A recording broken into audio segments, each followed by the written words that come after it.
going into that. And I think on the faces of Evil, it doesn't seem like they saw that coming as well. They look pretty, I think, taken aback. So let's see if they have what it takes to come up against this very calculated game plan from the side of Homebois. Now, ladies and gentlemen, if you've just joined us, this is the final game of this series between Homebois SG as well as Evil. They've clocked it up to 1-1. Now we'll see who takes the cake. Now, both of the junglers have opted to go for the gold lane buff to start off to really end the rotation over to the EXP, leading off more of an expectations that they are trying to get a more of a heavy lane towards the EXP to eventually try to fight for objectives, which is very core for what we want to see from Evil, but not necessarily from Homebois. We have a little bit more of a safer route that they are trying to go for here whenever they are trying to play Link, because they have an Angela when it comes down to the middle lane. So that also means that they lack that kind of burst damage as well as that speed rotation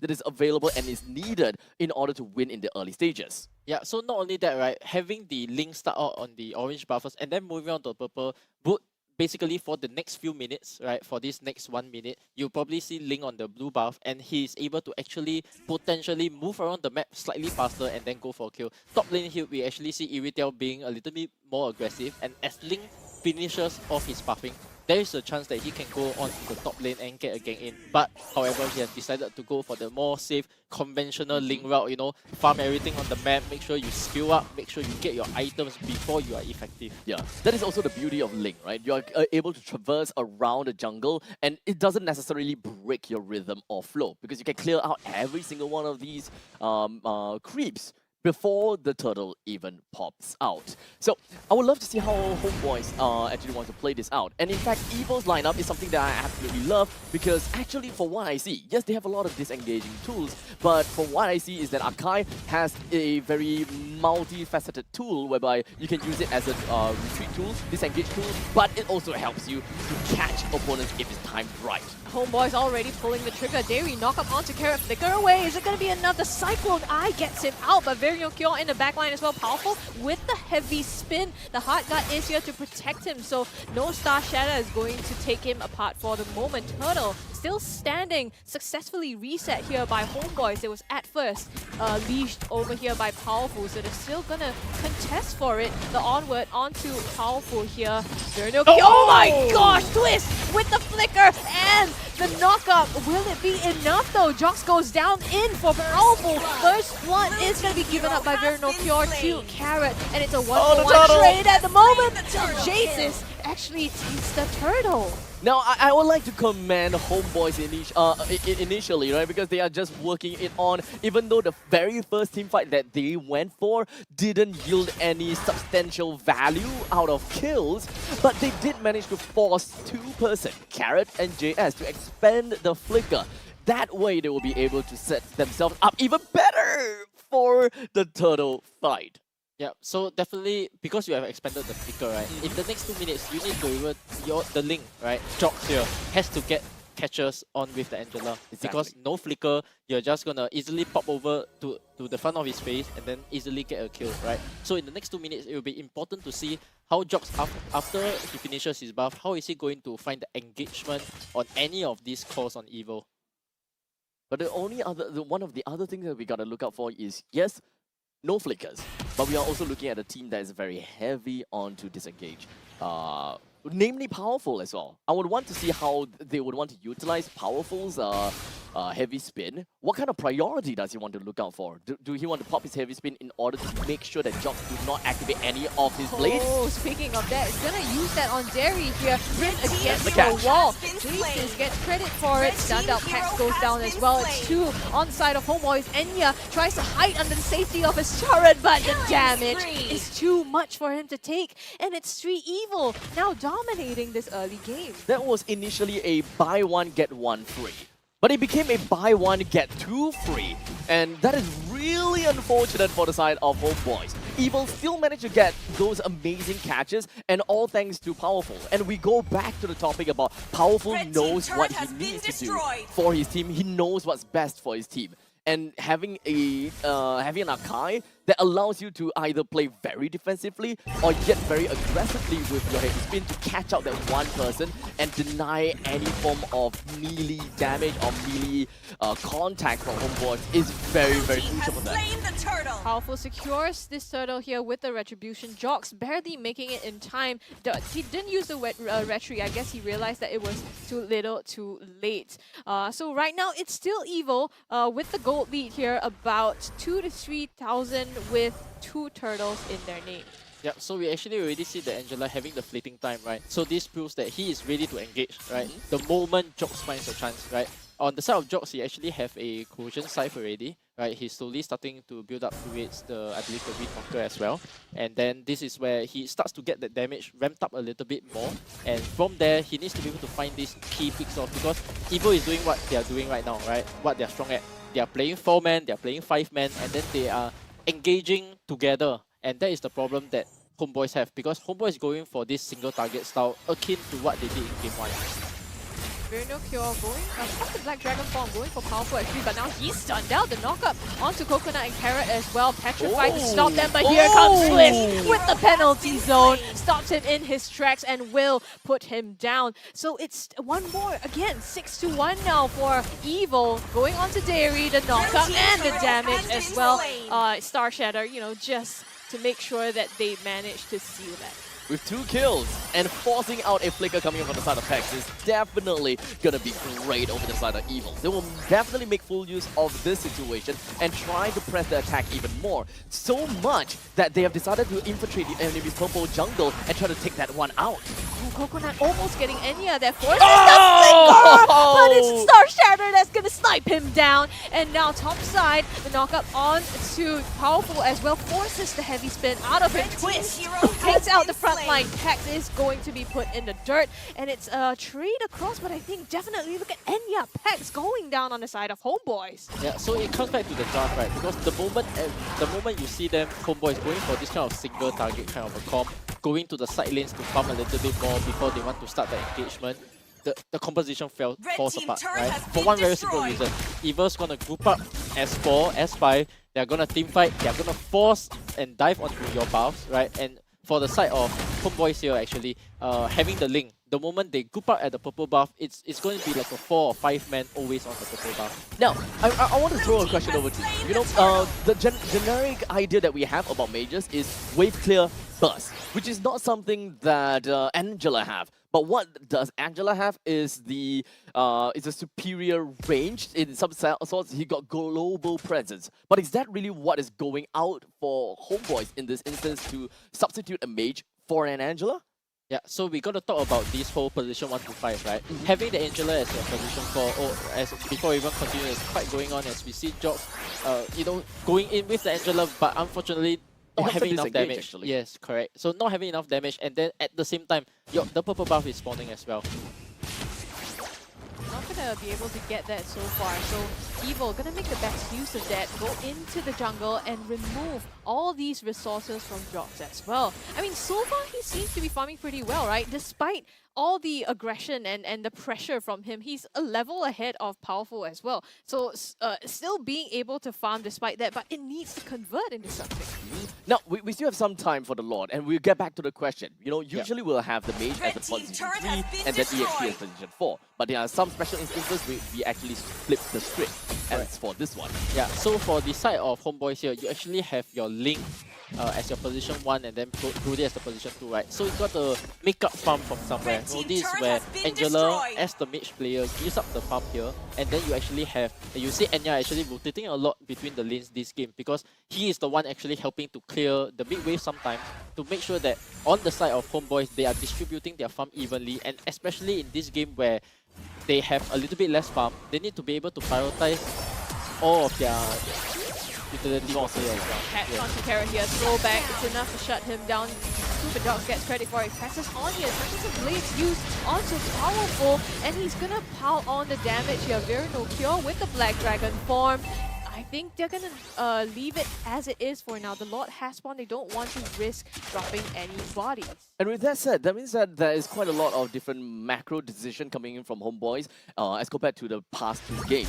With the switch of that priorities, having Enya dropping to pause 2, while Jox pause 1, and of course Pex being pause 4, which was an amazing player, by the way, in the pause 2 position. They dropping him completely changes the entire team dynamic, which does kind of seem like is a little bit detrimental to them, don't you think?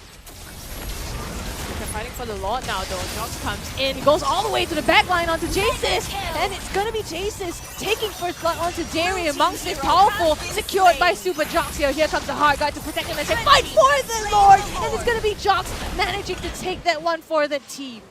It is kind of unfortunate for the side of Homebois now. They are having a few steps behind, 2,800 gold differences, and that is quite a decent deficit. And let's not forget about the fact that all of the first tier defense turret is actually down for the side of Homebois. Hopefully this Lord can actually help to equalize the scoreline just by a little bit, helping Super Jox to get up the farm that he needs in the first one.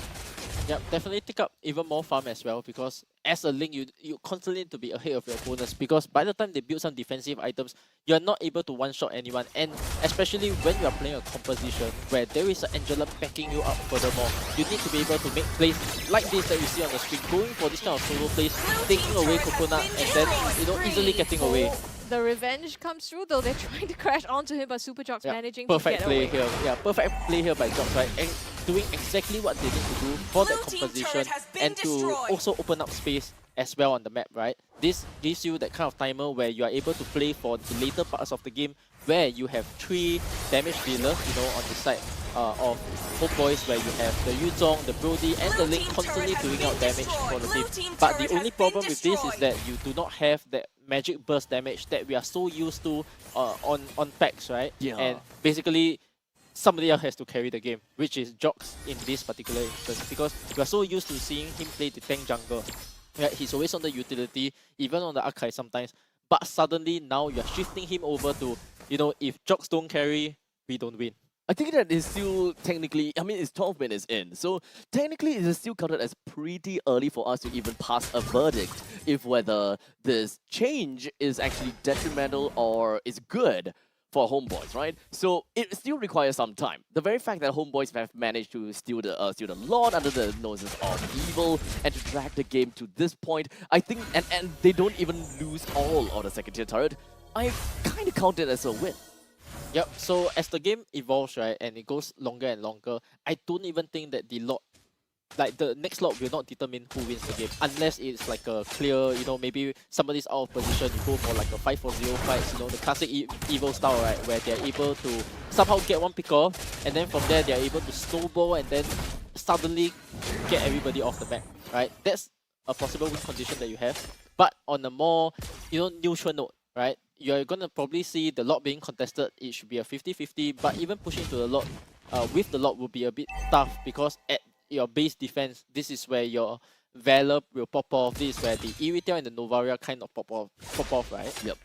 I think there's also another thing that we're going to have to take an idea, or rather be conscious of, is the fact that Powerful is actually under-leveled as compared to Super Jox. He's still at level 14, and trying to go for a fight against the Lord right now is not going to be very good, as it's not going to be able to compete in terms of a retribution fight. There needs to be more dancing around that is required from Powerful. He needs to dance around more to get that passive EXP gain in order to reach level 15, which is very, very close. Yeah, even so, right, Archive against the Link, right? With the heavy spin, you are not actually able to block up the Link from going for the retreat. That was one of the primary reasons of why Link was even considered a pick in the first place, right? Because time and time again, you see in the retreat battles, in the first lot, Powerful was not big. Having an Archive, you want to be able to use your heavy spin to block out, correct, and then go for the free retreat. Correct. But in this instance, Ling, and It's in the air. Yeah, one of the other heroes that can do the same as well is the Benedetta as well. And they're gonna go for it now. They're surging forward. Super Jocks going all the way in the backline. Jason is gonna be shut down first. It's Jocks taking that one for himself, and now they've got one member down on the side of Evil. Dairy going in, he falls to the hands of Evil, and it's gonna be even now across the board, 4-4, fighting for this. Homeboys had a lead in the beginning, but Evil coming back in here. I really need to understand why and how Dairy actually got himself in a very difficult spot. And okay, so it was it was the gust. It was the gust that is on the floor that eventually put him in a very tough spot. It was an ill-timed situation where that gust actually happened. Jocks being spotted out, forced to use the Tempest of Blades here, but might not be able to get close enough to the lot in time for this, but they're still hanging around, seeing what they can do, and it's powerful. Who's gonna win the retreat battle this time? Finally, one edge over Homeboys. Yeah, so it's going to be a bit weird here, right? Because with the lot on the side of Evo, I was actually predicting Homeboys to actually take the lot and then having trouble to push into their base. But now, with the lot on your side, right? The Novaria and the Valor's gonna try to poke out the enemy as much as possible, and there is actually a possibility where if the Yuzong with his Black Dragon form doesn't get the jump that he wants, there is a chance that they will feel this fight here if the Ling and Angela combo does not take out the Iridial or the Novaria. So it is kind of like an all or nothing kind of fight that is about to come. And Homeboys, they don't have a lineup that can actually clear things out very fast too. For the dive all the way in, Virno Cure, Petrify as well onto Coconut, the knockup comes through, Jocks here for the damage to back that up. Coconut is the first to be put in the dirt, Twist also in some trouble. The Lord is marching onto the pace of Homeboys here, and they have to defend against the minions. Oh my goodness, they are cutting it really close. This is insane. Evil recognizing that, pushing their advantage up to the base, but it's too little too late, and now Homeboys, Jocks comes back in, powerful throwback, the damage, the knockup, Jocks trying to close that out together with the hard guard, and it's gonna be a monster kill, takes care of that jungle from the side of Evil, and Homeboys, they recognize they have this opportunity to start crashing down on this mid lane here. I'm honestly baffled with the gamble that Homeboys made, but the question is it worth it? Yeah, so definitely worth it for them in terms of, because either way their base was going down, right? But that was pretty high risk, I have to say, right? If you're, as I said, the win condition there was everybody getting the jump that they needed, right? And even though it worked out almost perfectly, right? They got the jump that they wanted. As you can see, the throne almost actually went down. It was like 2 hits away at best, right? If any other decision, maybe if Coconut was alive, and they actually tried to push in, there was a chance they would have lost the game right there. But overall, I get the idea behind the play. I think it makes sense, but definitely a little bit high risk. I don't think that this is something that we will ever see from the previous SMG. This is a very different kind of playstyle, a very different kind of gamble that we're coming in from looking out for Homeboys. They've evolved. They are not just evolved, they're luminous. As we go forward as well, right, the next lot will actually be the 18-minute lot. Right, so even more evolved lot, right? Yes. More than Luminous, right? And in this next stage, right, the theme of the fight, right, will always be whether or not Powerful can get impact in the game, right? Because right now, even with the heavy spin, he is not putting off a target that, you know, when the dragon flies in, you need to be able to disengage the fight, right? It is usually the Valor doing it. You need to find some way to be able to protect your Novaria, protect your Iridial from the likes of Homeboys. You know, the Ling's gonna jump in, the Idiv's gonna jump in, the Yuzong's gonna jump in, right? Everybody reaches the backline so easily. And as an Archive, you need to be able to distance the fight between your frontline and your backline. I think the one thing they kind of like separates Evil and Homeboys is that Evil has got a way to actually stop the backlines from going down from the hands of Homeboys. While Homeboys is kind of like an all or nothing kind of thing, where Veer has to jump over the back, Davey kind of holds around the ground, while he kind of just hangs around Enya, while Super Jocks go to the back together with Veer. Hanging around here, this is the Lord done. The Lord, for the more than luminous Lord, like you pointed out, Jocks is slowly making his way as well to the objective, having cleared his buffs. And Evil, they're really just taking their time to bait this out, waiting for them to engage. The Winter Dragon baits out that from Super Jocks here, and he flickers out his Jocks, falling for the bait, and he has been the pain's been put on him now. Twist getting the better of Derry here. Homeboys, they've been shut down 3 members, and Evo, this is their window of opportunity to make them pay the price for it. Oh, Super Jocks put to sleep right after the Winter Truncheon was actually just popped immediately. And now Pex is going to be the next one on the hit list while Coconut pushes on the bottom. This is it! Coconut, one man, marching into the base. That insane play there by Evo, waiting for Homeboys to engage, and they fell right into the hands of this team. This is Evo magic. This is